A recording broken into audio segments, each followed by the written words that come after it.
up. You can scratch all night with a coin on your Tonight Show ticket. You're not going to win anything. How many of you have been playing the lottery? All of the money, as you know, goes for education. So someday our kids will be smart enough not to play the lottery. Another Friday. I'm looking forward to another exciting weekend. Floods after the fire. They finally... How many of you came out here on a vacation this time of year to California? Happy to report they apparently have got all the brush fires in Southern California under control because they had a great team. They brought in the same team that put out Fred DeCorp's birthday candle. What was that again? I don't know what it was. I wasn't paying any attention. But you make up your own, fill in the blanks, make up a joke, and pass it on. Malibu, though, is a convenient place to live. Your barbecue starts without you in the backyard, which is kind of... Well, in his first official move today in baseball, Richard Nixon got Gerald Ford to pardon Billy Martin. The Dodgers, as you know, lost. And,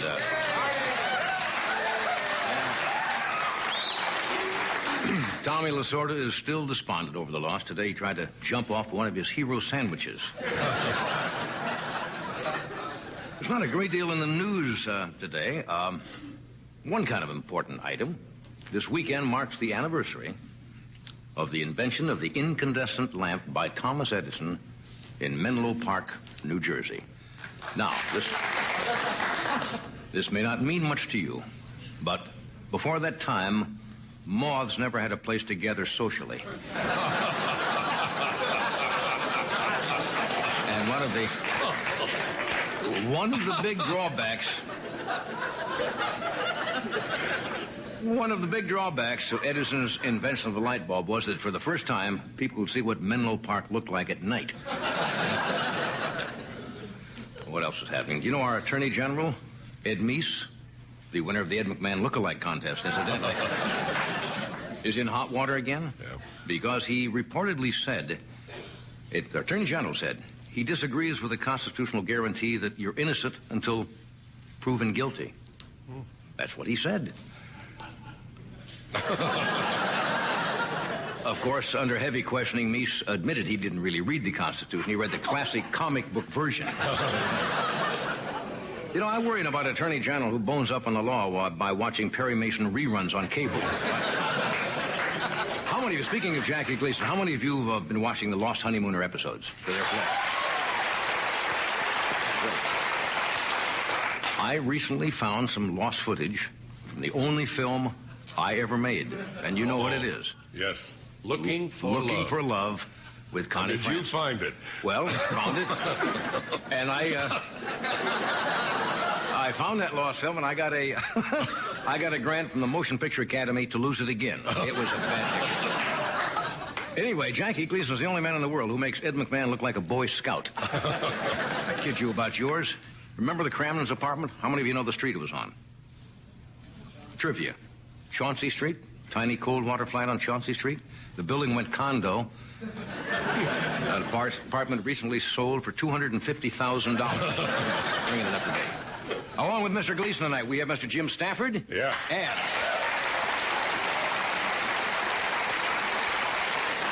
And Doc is going to auction off his red shoes. And we have actress Rita Wilson tonight. So stay where you are, and we'll be...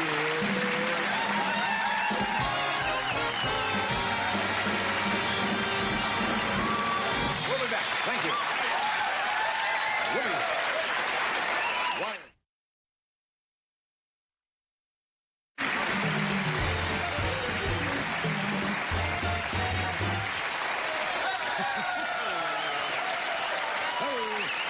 Okay.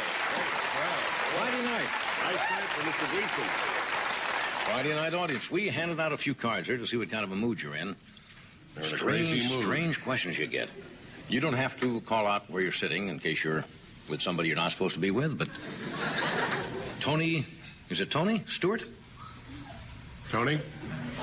He's with someone he's not supposed to be. Is that a man or a woman? Oh, I see. Yes, it is. would you consider, oh, come on, having an affair with a 24-year-old woman? Are you 24, Tony? Oh, now, come on, 24 years old. Yeah. I'm old enough to be the guy who'll drive you out to Malibu.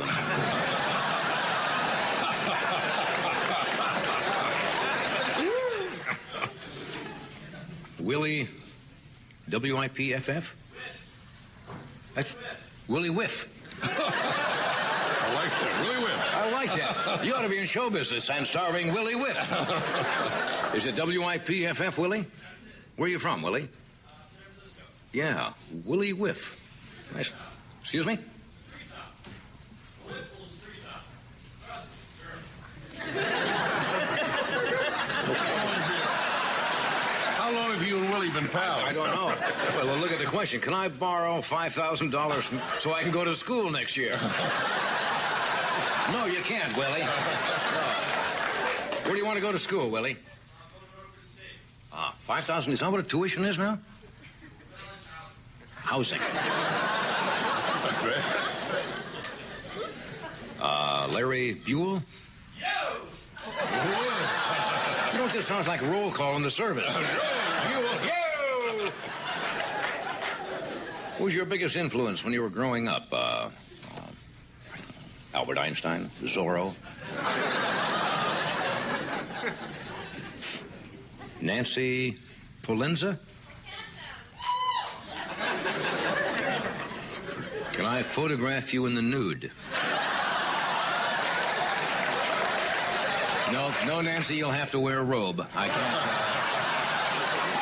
What's going on here?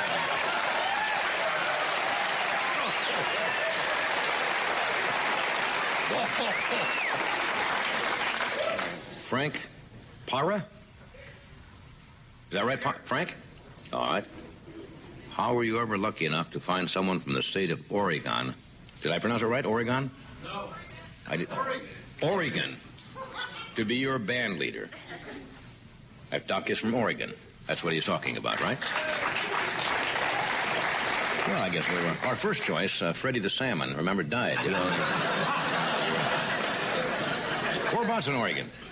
Well, originally, Arlington, Oregon, population 601.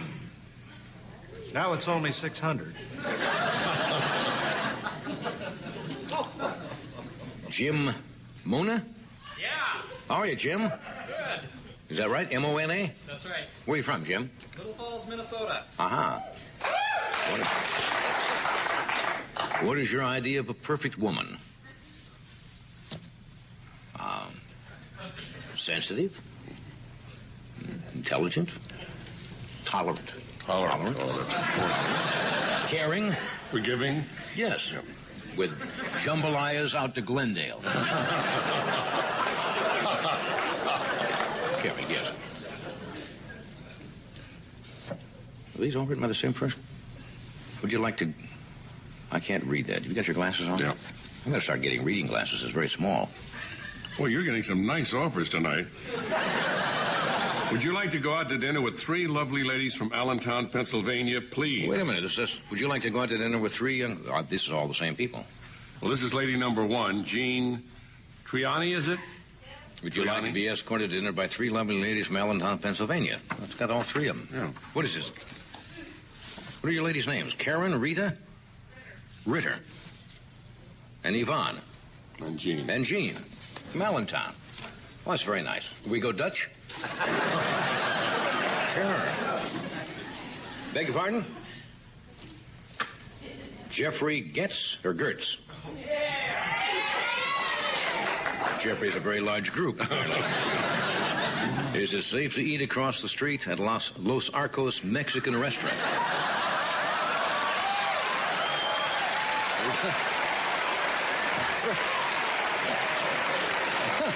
Freddie's going easy. Yeah, it's safe. Of course it's safe to eat at Los Arcos. Yeah. As long as you order a side order of priest, maybe no. It's a nice restaurant. That's not true. It's a they're good friendly. restaurant. They're nice people. Because they could sue us for Yeah, something very like friendly. that. I'll tell you, they do have speed bumps on the way to the men's room, though.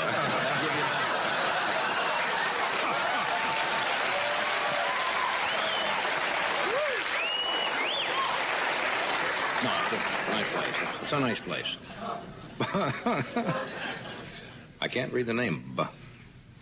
Would you like to work with me at the post office? What's the name here? Is it Blanche? That's it, Blanche, yeah. This is dated 1963. Just joking, Bud. Tom Johnson. Where are you, Tom? I saw your house while on a tour today. When is the last time you saw it?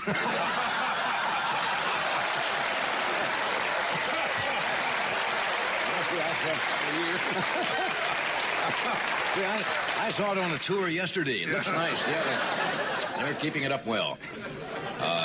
Jerry Carney from Youngstown, Ohio. Why do you drive yourself to work and Ed has someone drive him?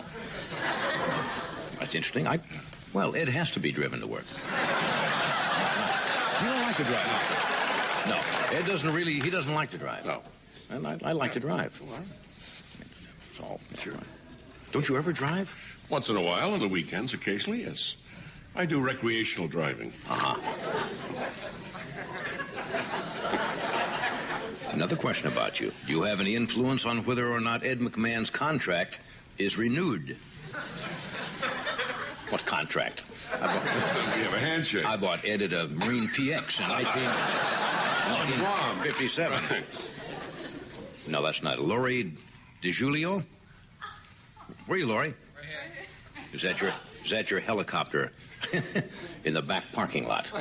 No. I think that must be the NBC News helicopter, isn't it? Mm-hmm. And occasionally used to stir Ed's margaritas. That's right. And does a wonderful job. Tom Hoxie. You frequently mention a hermit named Dave, and Ed always panics. Why? Well, that's an old limerick. Why don't you tell him the limerick? I can't tell you the limerick. No, it's an old limerick. As far as you can go. Just go as far as you can. No, I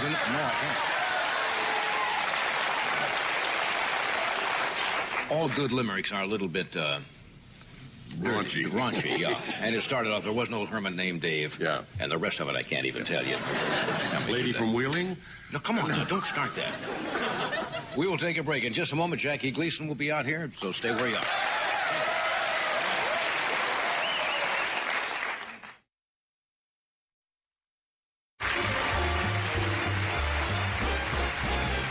Thank you, Doc. We are back. Okay.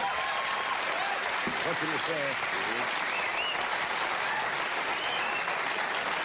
My first guest tonight does not need a very effusive introduction, but I'd like to give him one anyway because I am an unabashed fan of Jackie Gleason ever since I saw him in the early days of television back in the early 50s when he was doing the Cavalcade of Stars out in New York. He's the subject of a book written by columnist and a pal of his for 36 years, Jim Bacon, called How Sweet It Is.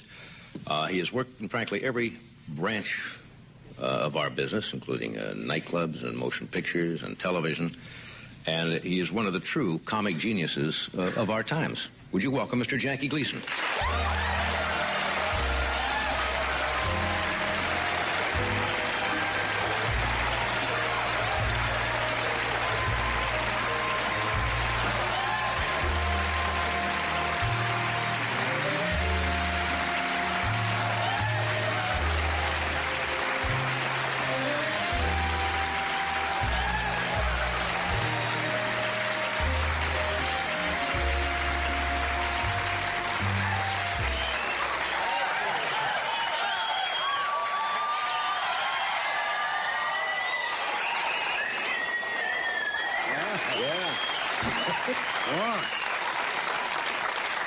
Wonderful. Now, just once say how sweet it is, and we'll get on with this. How sweet it is!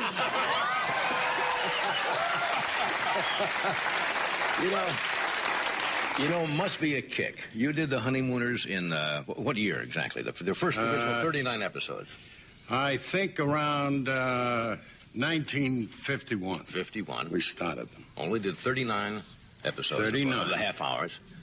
And now you have a whole new generation of fans. The youngsters, of course, who were just born then, are now seeing them all over. It must give you a great kick. It is. To see a whole It's, new generation. of Very fans. gratifying to think that something you did 30 years ago shows up and is a hit. Yeah, and a big hit. Yeah. And a big, big hit. You know, this is the first time. I've been doing this show for 23 years. Never had you on this show. I don't understand it, John. Yeah. The only thing I can figure it out, I was waiting to find out if this show was a hit. You're out here doing a picture with young Tom Hanks, right? Yes, and he is a fine actor. Yeah. Great actor. Now, tell me about your friend Bacon here. You've known each other for a number of years, and you both... the book is filled with a lot of your, for the lack of a better word, pranks or... escapades, evenings out. Matter of fact, you kind of wrote this book over sharing a little scotch at one time. Well, right? we had a few aperitifs. and Jim is a good man with the Yes, he is. So he's very nice company. Matter of fact, when you were doing the toy, didn't they tell him to... Oh, they considered him a bad companion for me. They thought if he showed up, I'd get stewed. And they were right. You know, I was reading the book last night, and I came into your dressing room a while just before the show tonight. And I said, you remember a show. Oh, John. We can get that one out of the way right off. Yeah. You've had many successes, but you did a television show in 1961. The show itself went on one time. It was called You're in the Picture. Oh. Now, the reason I'm bringing this up Yes. was because I was also a part of the show. You were the host, if I remember, and you sat over to the right of the stage, and you sat at a little table, and you had your little coffee cup. And I think I was on the show. I think Arthur Treacher, the late Milt Kamen, Jan Sterling. Now, the idea of the show was the television audience could see at home, and the studio audience could see a picture. The celebrities would come, and we put our heads through a hole in the picture from the back. We didn't know what the picture was. Good God. Yeah. I was one of those people. And you would ask questions, and we would ask questions of you, what we were doing. Are we an animal and so forth? And it really did not go too well. And I remember one of the questions I asked you about halfway through. I said, would you tell me why I've got my head through this hole in this picture? The critics took the show apart, and next week you came on the stage and did one of the funniest half hours on television, because you didn't do that show. You just sat down and apologized. I came out and apologized to the audience for committing such a terrible crime. This was the biggest bomb ever put on television. And when I went to the executives of CBS and I said, I got to go on next week and apologize for this, they said, we don't allow anybody to go on and apologize for anything we put on. And I said, well, this week you're gonna. And I had a lot of fun that night. It was wonderful. You came out and sat there. It was one of the funniest half hours I've ever seen. You only did, let's talk about the Honeymooners a little bit. You did 39, and they came to you and wanted you to do another season. Yeah. And you said no at the time. They didn't believe me. People have always wondered why you didn't, because it's so successful. Well, we were running out of ideas, and I liked the Honeymooners. I liked doing them. And I didn't want to denigrate them by, forcing scenes that didn't mean anything. Right. So I wanted to quit. And they didn't believe me. They thought I had another job someplace. Right. But I didn't, and I'm glad I did stop then. Because what we had done was good, and if we had gone any further, we might have spoiled it. Yeah. All these characters, I saw the piece that Morley Safer did with you on 60 Minutes. All the characters you do, from Ralph Cramden to Joe the bartender to the poor soul, really came out of your background in the early years in Brooklyn, didn't they? Well, yes, the Honeymooners especially, because there were 1,000 Nortons and 1,000 Cramdens. And Reggie, of course, I did in Burlesque, and I did the poor soul on Broadway. Right. So they fit in pretty good with television. Which of those characters, of all of them, is the closest to Jackie Gleason? Well, Can you most identify with? I guess I'd have to say Reggie. I wish we had the train set up where the train came out with a little jigger of booze. We're going to take a short break. We're coming right back. That's the one that used to put me away.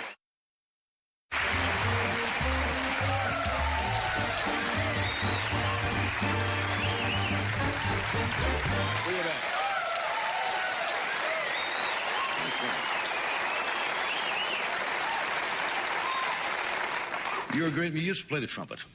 In your act, didn't but you? I Played at it. Played at it. Yeah. In your early act, Yes. you played a lot of. What were some? I of had the places? the worst act, John, in show business. It was horrible. And it was 6 minutes of absolute boredom. And on our show one night, the curtain got stuck. Right. So I said, I am going to do my old act. And it was a riot. It killed him. Kill the people. Can't understand it. When I needed it, it didn't work. Didn't you work at? Was it Jack White's? Jack club? White's 18 The Club. 18 Club. Greatest nightclub in the world. Was that one of your early jobs? Yeah, you weren't allowed to do an act. It was all ad-lib. And every night there were big stars, Robert Taylor, Jimmy Cagney, and they'd come in and we'd make fun of them. And it was a hot spot. All the columnists came in every night. It was a joy working there. Didn't you used to hustle pool after you got out of high school? Yes. Well, no, when I was in grammar school. Oh, grammar school. I started out as a rack boy when I was about 9 years old. And they let me play in the back table. And I got pretty good at it. And when somebody come in and wanted to play somebody, they picked me. Right. I was the house boy. And then on graduation day in grammar school, you know, they gave you those little gold pens. Yeah. And I used to play the kids for their gold pens. And I'd get a nice box of them and go down to the hot shop and turn them in. So this came up when you did The Hustler, in which you were nominated for an Academy Award. That came in handy, shooting pool. Oh, Yes, sure Minnesota did. Fats. Sure did. And Paul began to learn to play pool very well. Yeah. You got Willie Moscone, somebody said, to kind of give him some lessons. He's the greatest. Did you do in grammar school Little Red Riding Hood in a Yiddish accent? Is that true? You certainly have done your research. Yeah. Yes, I did. And that's when I knew, well, I knew I wanted to be in show business before then. My father took me to a vaudeville show. And at intermission, they put the house lights on. And I was sitting in the first row. And I stood up and I turned around and I faced the audience. And I knew that that's the way I should look for the rest of my life. And then the next thing was the school play. Right.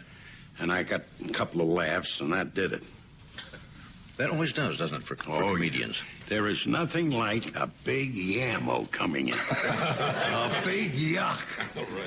A lot of the book is devoted to your old friend, whom I know, of course, not as well as you, Toots Shore, and his saloon. Toots would never call it a restaurant. It was a saloon. He was a saloon keeper, right? He sure was. And when Toots died, I read that you sent a wreath that said, "Save me a table." Yeah. Is that right? Were the bouts, the drinking bouts, as large? Did you ever miss a performance because of it? No, never did. Never missed a show. And I'm not advocating that everybody should drink. Right. It just worked for me.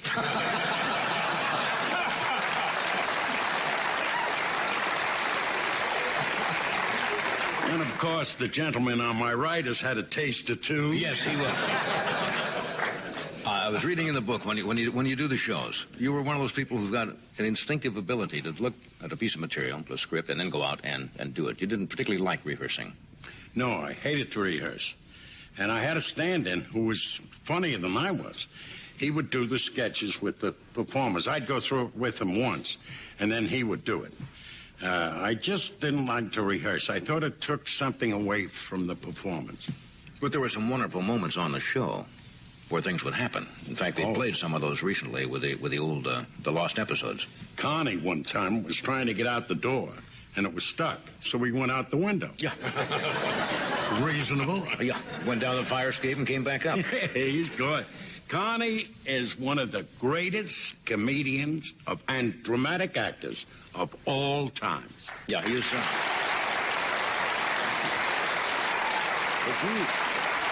And Audrey Meadows, sensational. You originally turned Audrey down, didn't you? She came in and auditioned for the part, if I remember, looking very pretty, and you said, no, she's too pretty for the part, and then somebody gave you a picture where she kind of... Well, that's the legend. I'll go along with it. Yeah. Sounds good. But you like to act, don't you? You're a good actor. You have a lot of depth as an actor. As a serious actor. I think that comedians It's a strange thing.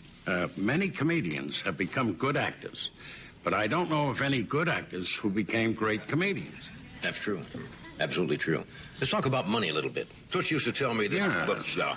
Toots used to tell me before you made it big, you used to run up tabs at his place and hand out tips, even when you didn't have it. Well, he said to me, he said, if you want anything, go ahead and sign for it. So I said, all right. So I signed a tab one night. It was for about $60, and I put a $40 tip. And he came flying over.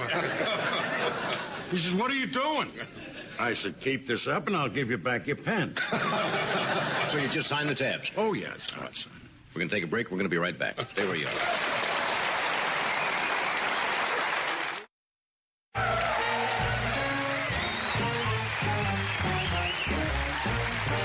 We're back. We're talking Jackie Gleason. Was it in the 60s, Jack, you made the albums, Music for Lovers Only, and some of those other great mood albums? Yes. That's an interesting story. No, it started around, I think, 54. That's an interesting story. This is something you wanted to do, and everybody wouldn't back you on it and said, you got to be kidding, because you don't read music. That's right. And you don't write it, and yet you came out with these albums and conducted, and they were a smash hit. Well, it all happened because of Clark Gable. I saw Gable in a picture, and he was all made up, and he was dressed in tails. Looked great. And he was doing the dialogue. Then he sat down on the couch with the girl, and the music snuck in. And then everything he said was just magnified 1,000%. So I figured, if Gable needed music, a guy in Brooklyn must be desperate. So we put together the music, and as it turned out, it was quite successful. Yeah, you had strings. You got Bobby Hackett. Oh, yeah. One of the great trumpet players. The only trumpet player. Funny thing, when I first heard Bobby, he was playing guitar in Glenn Miller's orchestra. And every now and then, they'd let him play a sweet passage. So I heard him do this, and I said, someday I'll get some strings, an acre of strings, and you'll play the horn, and we'll make some music. Didn't you have 40 mandolin players? Or something like that? That was the What was that? time of all times. 40 mandolin players. You couldn't get a haircut for 50 miles around. No chance.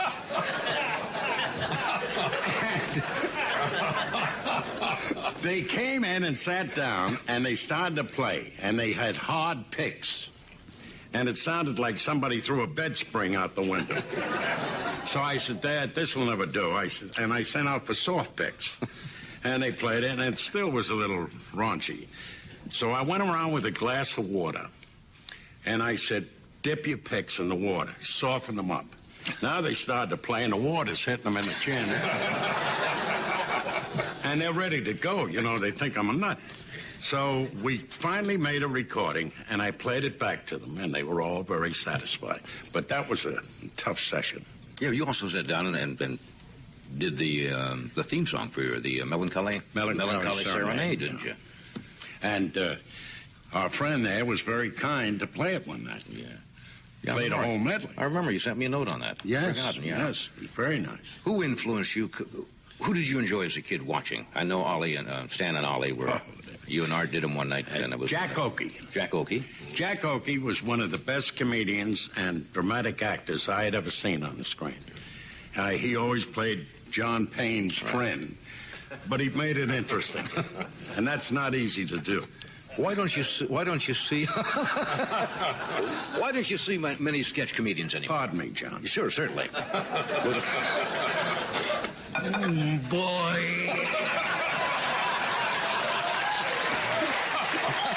That's good coffee. Oh. That's good coffee. Oh, that's dandy. You don't see many sketch comedians anymore. Everybody's doing there's stand-up. very and few You of don't them. see the real physical type of sketches anymore. Wonder why? I think it's because of programs that use monologists. Yeah. And all they have to do is walk out and tell some jokes. And they're stuck with that. They never do scenes. Right. There's very few places. There's no more burlesque or anything or variety shows where you do scenes. So I guess that's why there aren't good scene comics around. Yeah, it's too bad. There are some. Yeah. Who do you watch on? Do you watch much television at all? I watch the Channel 2, is it here? Is that The public... must be Channel 6 or Channel 28, I don't know. 28. And I watch sporting events. Because when I watch a situation comedy show, they do the first few lines and I know where it's going, so it's no fun. And then they have the laugh machine. Yeah. Guy comes in and says, hello, and gets a yuck. Hi, Dad. How's the job? I remember. Guy sits there playing the organ. I remember when you did the, it was the Ducanicam system, they call it, Dumont, with the yes. 3 cameras set up, it was the first time done, all in front of a live audience. That's right. In New They never York. did a show any other way but in front of an audience. No cue cards, no teleprompters, and that's the only way to do a show. Yeah. How are you going to know if you're timing something if you haven't anyone to say it to? Yeah. You get that feedback. Yeah. Anything in your life that you want to do you haven't done yet? No, I've been pretty lucky. I got a chance to do most everything I wanted to do. Some of it laid a bomb. Some of it was pretty good. I've been very, very lucky. And anybody that thinks it's just their talent, they're crazy. You got to have luck. And, you know, talent is a very annoying thing because you can't take any credit for it. It's a gift from God, you know, and you're stuck with that. Somebody says you're good, you say, well, God did it. Well, in your case...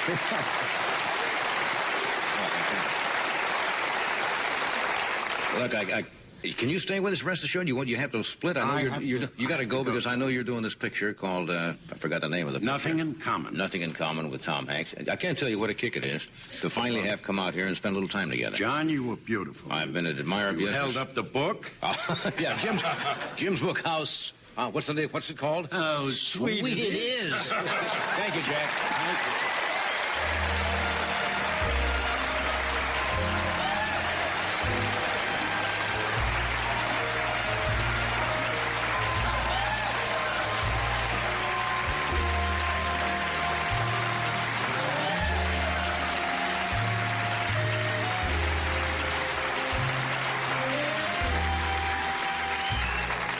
He's remarkable.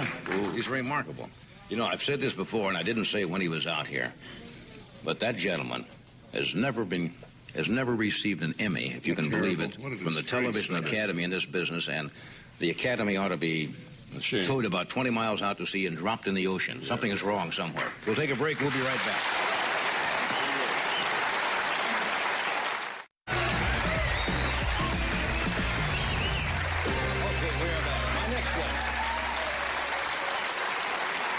Okay, my next guest is a very bright, funny entertainer. He's a songwriter, a raconteur, and he's hosted several national television shows. Would you welcome Mr. Jim Stafford? Jim?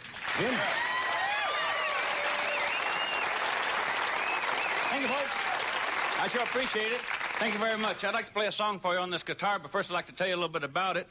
This is a U.S. Army M16 assault guitar, and it's going to be used in the new Sylvester Stallone movie, Mambo. Now, it plays like a regular guitar, as you can see, but it's run through a synthesizer that makes it sound like anything but a guitar. I'll show you what I mean. This is dueling duck calls. And you can strum a pipe organ like this.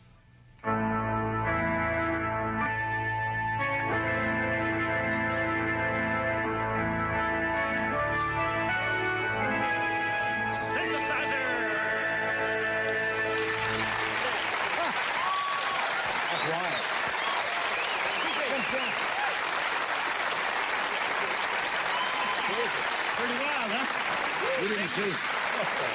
Hotel picking magician. We didn't see what happened when you doing the pipe organ thing. The guys in the brass section were breaking their horns. You can do anything now with the synthesizer. The M16 guitar. Now, I bought that at a music store for about $2,600, and you can order one direct from the Pentagon for about $700,000.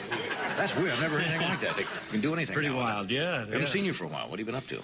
Well, I did a game show pilot. Chance for Romance. Are you putting me on now? No. I never know with you. Chance for Romance. Yeah. My agent called me and said, said, "We got a game show for you." And I said, "Well, I'm a performer. I don't host game shows, and I wouldn't consider that until I had exhausted all possibilities." My manager said, "Well, you better come over." Come on over. Manager's honest, huh? Yes. So I went over, and this is the truth. They had offices set up on Ventura Boulevard for this production company. It's an NBC show. And the offices were over a liquor store on Ventura Boulevard beside an ugly duckling rent-a-car. And they had cars on blocks in the parking lot. And so I went over there and I saw the run-throughs and met some of the contestants that you get on these kinds of shows, the chance for romance. I guess they put an ad in the paper, don't they, and say you want to be on a TV show? Yeah, and I think they're looking mostly for weirdos. It seemed to me to be that way. We had a fellow there whose hobby was trying to sneeze with his eyes open. We had a girl there who her life's ambition was to visit all the planets. I think she had relatives that she wanted to see. And we had a guy there who took a hand puppet around with him on his first dates to break the ice. I don't think he dated average much. people, huh? No, I don't think he dated much, but he always had his hand puppet, I suppose. But, people are lonesome, folks. Let me tell you. So they had that kind of thing. And you had guys competing for dates with girls and their chance for romance. And, a funny thing happened. The executives from after you do a few weeks of run-throughs, then the NBC brass comes over to see how you're doing. Right. So this one guy pulls up in the parking lot. He parks between a Dipsy dumpster and a Chevy Nova with a missing engine. Right. We didn't get nothing out of him. He sat by the window all day watching his car. Right. Then the other guy, there was a second executive showed up. He got the address right, but he didn't know we were upstairs. He went in the liquor store.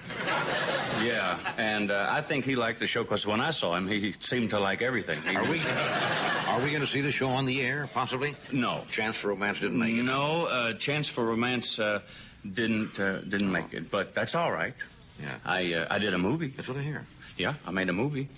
Not an expensive movie. Some independent financiers got together and held a car wash. We made a movie called Kid Coulter. Kid Coulter. Made it for $1 million. That's well, that nowadays. But it has the look of a $2 million movie. As long as you put the money up there on the screen. It's all up there, and it'll be out when they get the poster right. They didn't get the poster right, and they got maybe that wasn't in the budget, but they got it. A guy called me a couple of days ago, and he said, "We got the poster right, and it'll be out in Seattle and somewhere in Texas in 2 weeks." Wow, you're covering a lot of ground. Well, I'm looking forward to that. Yeah, that happened. And while I was on the set, I learned how to make a sound. A sound? Yeah. Do I have time, or if I don't have time? Yeah, real quick here. Real quick. Yeah, you know how people make weird sounds? Yeah. I learned one. This is